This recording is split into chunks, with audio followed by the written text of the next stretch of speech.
Quand vous allez vous lancer dans le stand-up, au début, la moindre chose peut vous perturber. Un bruit, un geste que vous faites qui n'était pas du tout prévu, un éternuement dans le public, n'importe quoi peut vous faire perdre le fil de votre sketch. Et alors là, souvent c'est la panique. On commence à chercher où on en est, on commence à transpirer.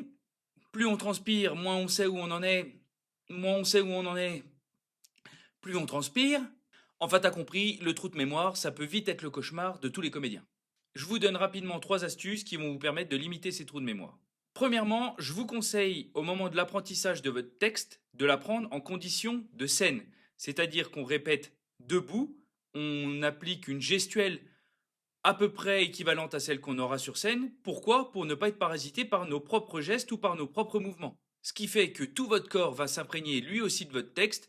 Et si jamais vous dites une phrase en vous déplaçant vers la gauche alors que vous aviez l'habitude de répéter assis, eh ben c'est un petit détail, mais ça peut complètement vous faire perdre les pédales. La deuxième astuce, elle est toute bête, mais pour moi, le plus important, c'est de dédramatiser. Si vous oubliez une vanne, c'est pas grave. Sachez que dans la majeure partie des cas, vous êtes la seule personne à s'en rendre compte. Donc honnêtement, il n'y a pas mort d'homme. Donc un petit conseil, évitez-vous cette pression de la réussite, parce qu'en fait, elle vous apportera rien de bon, voire même c'est à cause d'elle des fois que vous allez avoir des trous de mémoire. La troisième astuce, qui peut ne pas plaire à tout le monde, mais que je trouve très efficace, c'est de répéter son texte avec une liste de mots-clés plutôt que le texte en lui-même.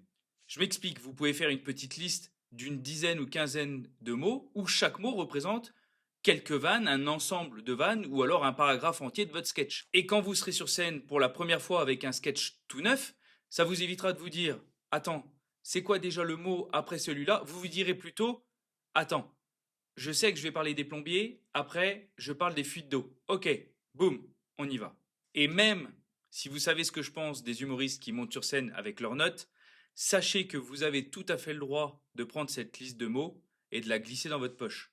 Ça peut vous rassurer, et en plus de ça, ce qui est un peu magique, c'est que dans 90% des cas, vous allez jamais la sortir. Vous avez les bases pour ne pas avoir de trou de mémoire, ou en tout cas pour les gérer si jamais ça arrive. C'est cadeau, je vous donne une quatrième astuce qu'on va appeler l'astuce des beaux gosses. C'est si jamais vous avez un trou de mémoire, on s'en fout. Amusez-vous-en. Dites-le même au public, riez-en. Ça arrive à tout le monde et personne dans aucun public du monde ne vous reprochera d'avoir un trou de mémoire. C'est absolument pas grave. Souvent, si vous avez un trou, que vous l'expliquez aux gens et que vous en riez, vous verrez comme par magie, ils en riront avec vous. Et voilà, une technique de plus dans ta caisse à outils Humour Maker.